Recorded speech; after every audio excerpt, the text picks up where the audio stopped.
Evangelho de Jesus, que foi escrito por Mateus. Aleluia. Mateus, capítulo 21, versículo 28. Mateus 21, a partir do versículo 28, que vai falar Jesus, é uma narrativa de Jesus, ele vai falar acerca de dois filhos, ok? O texto diz assim, Jesus falando acerca dessa parábola. Mas que vos parece? Um homem tinha dois filhos e dirigindo-se ao primeiro disse, filho, vai trabalhar hoje na minha vinha. Ele, porém, respondendo disse, não quero. Mas depois, arrependendo-se, foi. Observe a atitude desse primeiro filho. Ele diz que não, mas depois ele se arrepende e vai. Então, primeira coisa que eu destaco aqui, que a palavra de hoje vai falar sobre arrependimento. Aleluia. Vamos lá. Versículo 30. E dirigiu-se ao segundo e falou-lhe de igual modo. Ou seja, a mesma coisa que um pai falou para um filho, falou para o outro.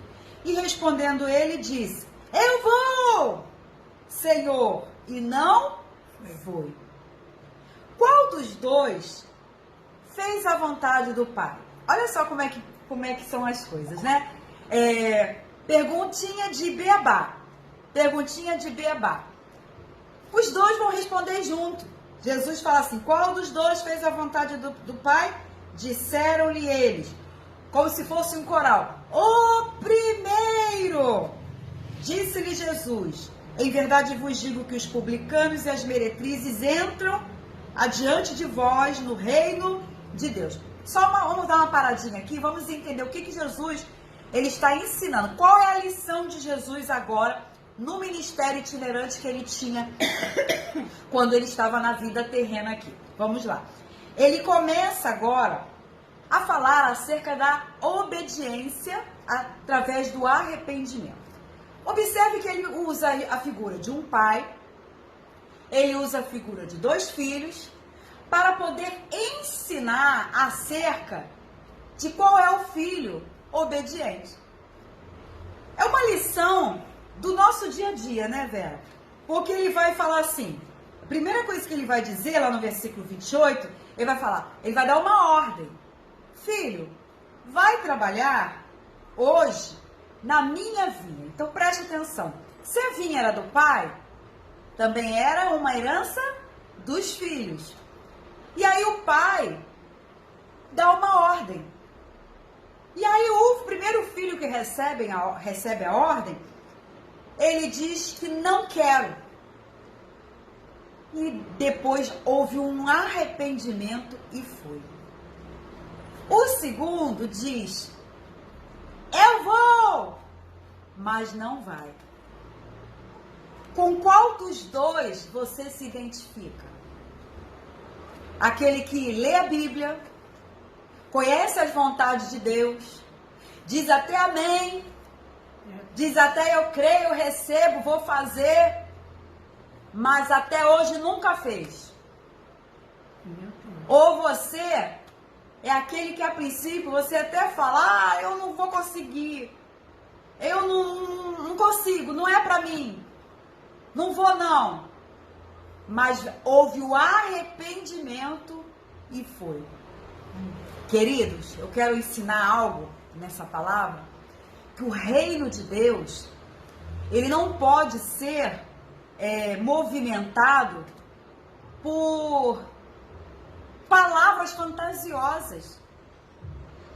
Pessoas que vivem no emocionalismo.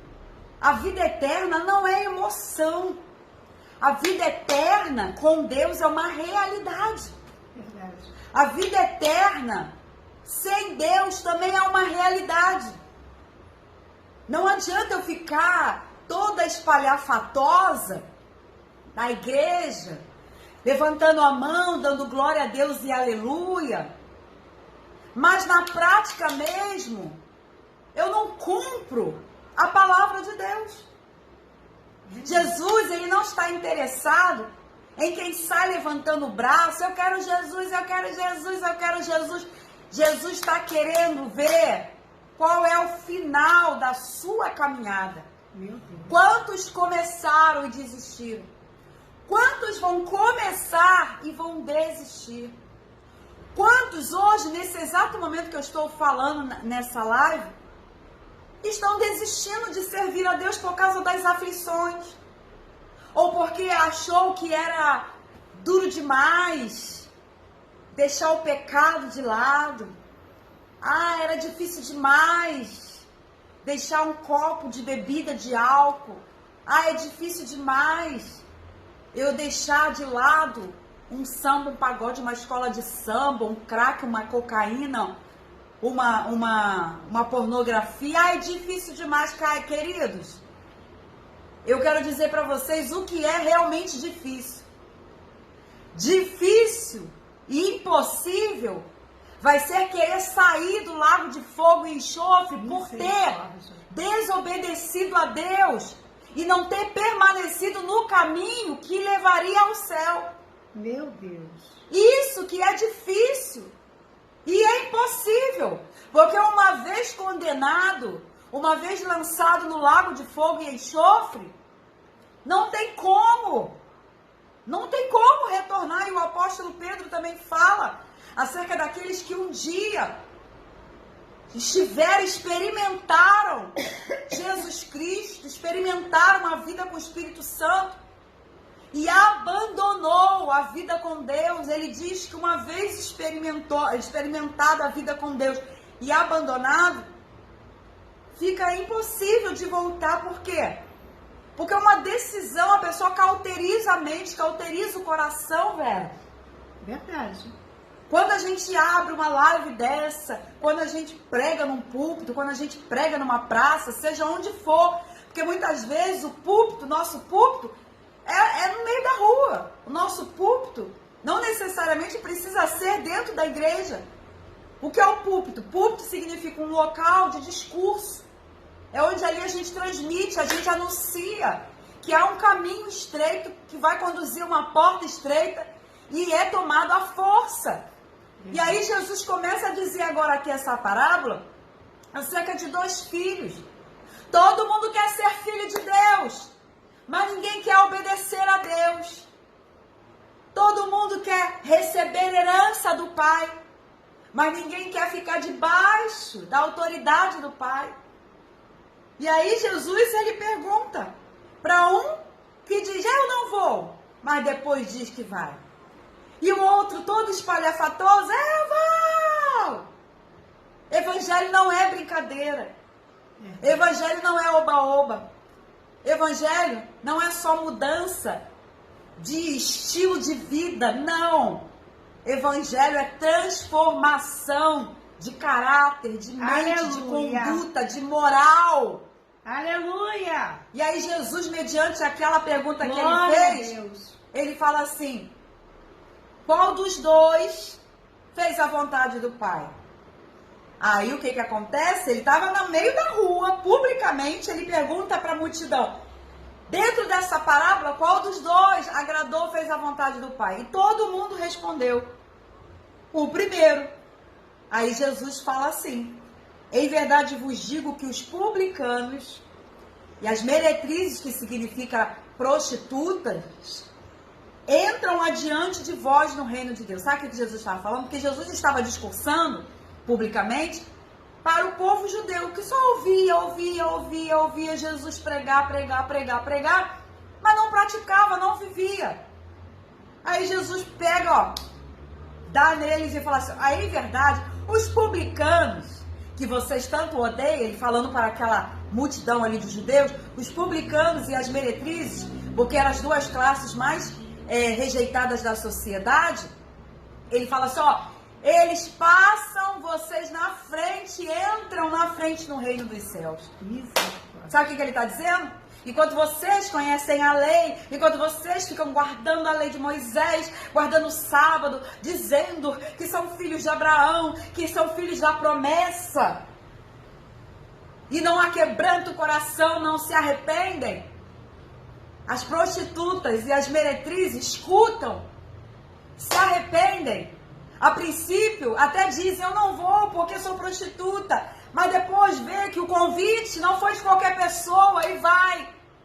E o publicano também, eu não vou porque eu roubo as pessoas nos impostos, mas depois vê que o convite é um convite valioso, que ninguém tem igual, e vai. E vocês que ficam ouvindo o meu discurso pelas ruas, pelas aldeias, pelos vilarejos, não vão. Quem é um filho representa vocês, judeus. Jesus estava falando isso. E o outro filho representa aqueles que não vou. Como que eu vou assim? Você aceita assim? Mas depois se arrepende e escolhe a melhor parte. Aleluia. Enquanto vocês dizem, eu quero, mas na verdade não querem nada. Querem o pecado, querem o glamour deste mundo, querem os prazeres deste mundo. E é por isso que Jesus fala aqui, as meretrizes, as prostitutas, os bandidos, os marginais, aqueles mais desprezados na sociedade estão passando à frente de vocês, porque vocês não se arrependem do pecado de vocês, vocês não valorizam o convite que Jesus está fazendo. Nesse discurso hoje, Jesus está dizendo, eu estou convidando. Aleluia. Não é para o parque de diversão, não é para o shopping, não é para tomar um sorvete. Eu estou perguntando se você quer vida eterna, a verdadeira vida sem dor, sem morte, sem diabetes, sem pressão arterial descontrolada, sem dor de cabeça, sem luto, sem sepultamento. Jesus está fazendo esse convite. Aí no versículo 32, ele fala assim, para os judeus, porque João Batista, veio a vós no caminho da justiça e vocês não creram. Mas os publicanos e as meretrizes creram.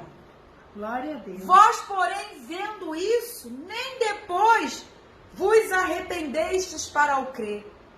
Nós vivemos tempos muito difíceis.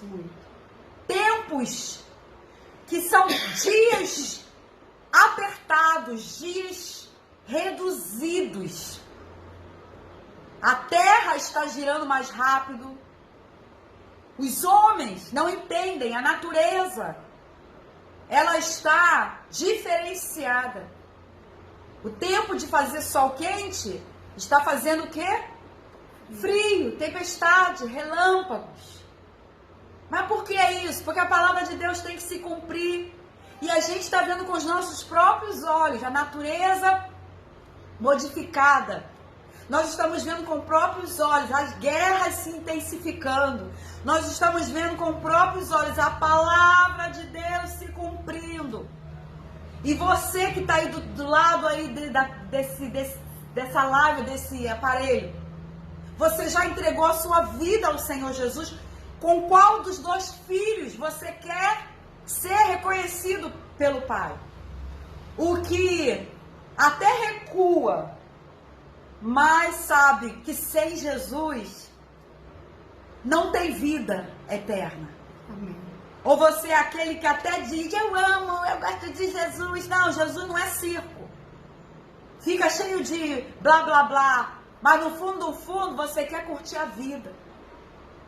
Querido, se você morrer sem Jesus, quando jogar ali a terra, tampar a sepultura, o sepultamento ali, encerrar, todos forem para a sua casa, você não vai voltar para casa, vai ficar dentro do caixão. Aquele que morrer sem Jesus, a partir daquele momento ali, não adianta. Como algumas religiões acendem vela, fazem missas, invocam a purificação, a salvação. Não, a salvação ela é individual e é em vida, antes de descer à sepultura. Aleluia. Eu não posso interceder por um morto.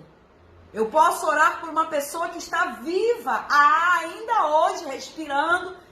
Enquanto houver fôlego de vida, há oportunidade de salvação dessa alma. Verdade. Mas quando terminar o fôlego de vida, eu não posso interceder por um morto. Por quê? porque cada um dará conta de si mesmo. Aí seria muito fácil. Jesus morreu na cruz para cada um aqui reconhecesse ele como Senhor e Salvador.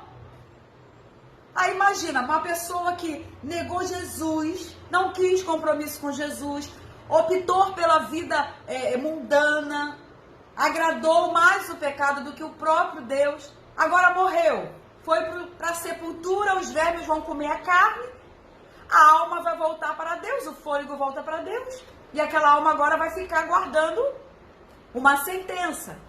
Se morreu sem Jesus, não faz sentido. Se eu ficar ali intercedendo, acendendo vela, como alguns fazem, orando, pedindo, babá. Peraí. Aí Jesus morreu em vão. Jesus morreu em vão, por quê? Se eu posso interceder por uma alma, então para que Jesus derramou o sangue dele?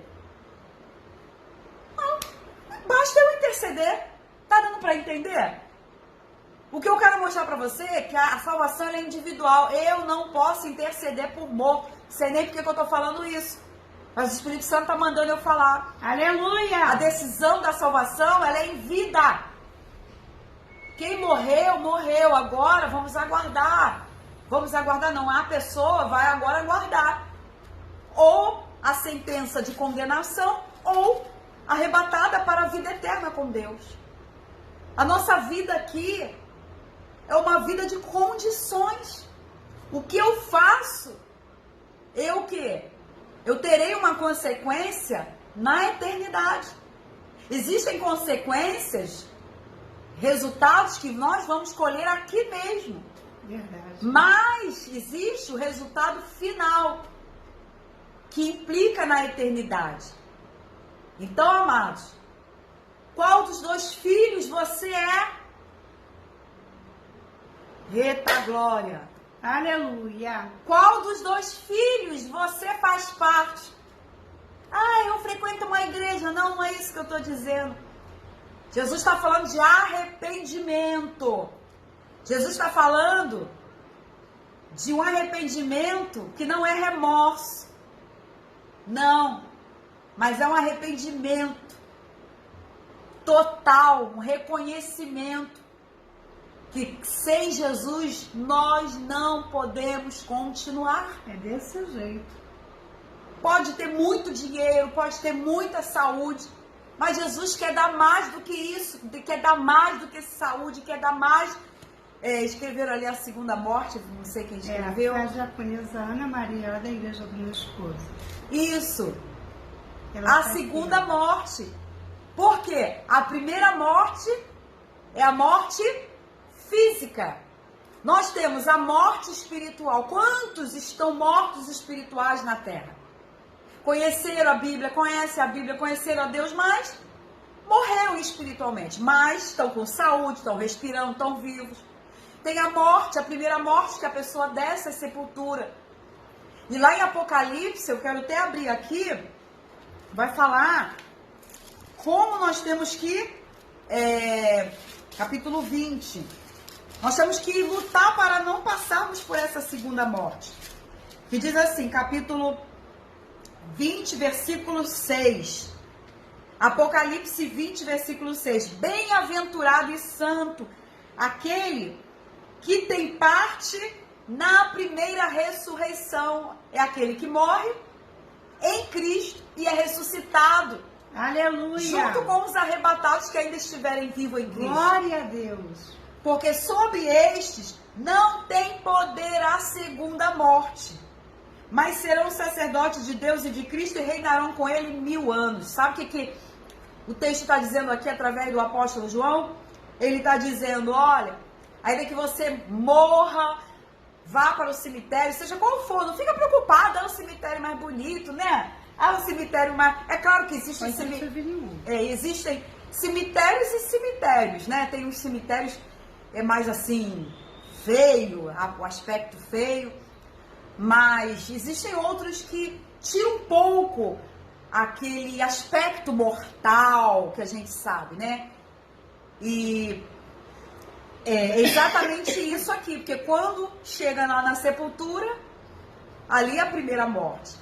Mas o que Jesus está falando, mesmo que você tenha... Quantas pessoas, amados, morreram, até hoje não descobriram o corpo? Morreram num avião queimado, num navio. Lembra aquele navio Titanic? Eu tenho um livro de um sobrevivente. Se você não sabe, 85% dos tripulantes que estavam lá, os passageiros, eram crentes protestantes, confessavam Jesus Cristo. E praticamente morreram muitos, muitos e muitos. E nunca foram encontrados corpos. Aí você fala, e agora? Como vai ser essa ressurreição? A palavra de Deus nos diz aqui, ó, vou até ler aqui no capítulo 20, que diz assim, ó, 20, versículo 13. E deu o mar os mortos que nele havia. Aleluia. E a morte e o inferno deram os mortos que neles havia, ou seja, a sepultura, o mar, e foram julgados cada um segundo as suas obras. O que João está falando aqui? O corpo pode nem ter aparecido. Titanic afundou. Ah, pegou fogo, os crentes morreram num acidente de um avião. Isso acontece no mundo todo. O que vai acontecer? Deus vai chamar essas pessoas. É mistério de Deus. É mistério de Deus. Foram queimados, mas morreram em Cristo. Morreram afogados, nem ossos mais tem, porque os peixes comeram, mas morreram em Cristo. Deus vai chamá-los na ressurreição. Aleluia. Na primeira ressurreição, Deus vai chamar para a vida eterna. Agora, foi queimado, mas morreu sem Cristo. Morreu afogado, morreram sem Cristo. Vão ser chamados na segunda ressurreição para abrir o livro, primeiro livro da vida. Vai procurar o nome, Vera. E não vai achar o nome. Por quê? Porque tá como esse filho. Se empolgou, serelepou, tudo, mas não se arrependeu dos seus pecados. Até frequentou a igreja, até tinha cargo, até cantava, até pregava, até fazia obras, mas obras não salvam. E aí o que aconteceu? O nome não vai estar no livro da vida. E vai abrir os livros das obras, tá tudo aqui em Apocalipse. E vai procurar, e vai mostrar por que essa pessoa está sendo condenada ao lago de fogo e enxofre. E é por isso que a palavra de Deus diz que aquele, aqui no versículo 14 do capítulo 20, e aquele que não foi achado escrito no livro da vida, foi lançado no lago de fogo. Coisa terrível, né, Vera? Mas eu não estou falando do fogo do fogão, não. Jesus. Você já queimou o dedo no fogo. É ruim, né? Vera já queimou, né? E a Vera faz muita arte, né? Sobe no telhado para gravar vídeo, para mostrar as 11 horas lá da página do Facebook dela, enfim. Já queimou o dedo. Mas só que eu não estou falando de um foguinho, eu estou falando do fogo do juízo de Deus. Jesus. E é por isso que Jesus, retornando agora aqui, ele dá essa lição no meio de todos e fala, olha, uma parábola de 2 filhos. Tinha um pai que chamou 2 filhos para trabalharem na seara dele. E agora Jesus está falando, você quer trabalhar na minha seara? Mas eu não quero empolgação, não quero briga, eu faço melhor, eu prego melhor, eu canto melhor. Não. Eu quero filho obediente, filho arrependido. Eu quero filho que faça a minha vontade, que o negócio funcione. É esse tipo de filho que eu quero. Glória a Deus. E aí Jesus fala, olha, se você se arrepender, você entrará pela porta estreita, você entrará no reino dos céus. Agora, se você não se arrepender, o convite é para todos. O convite é para publicano, meretriz, bandido, traficante, é para homem, para criança, o convite é para todos. Que Deus possa abençoar vocês nessa tarde. Aleluia. Uma tarde que o Senhor falou de uma forma diferenciada, né? Sobre salvação. Nós não temos mais tempo. Nós não temos mais tempo para brincar de passear. dentro das igrejas.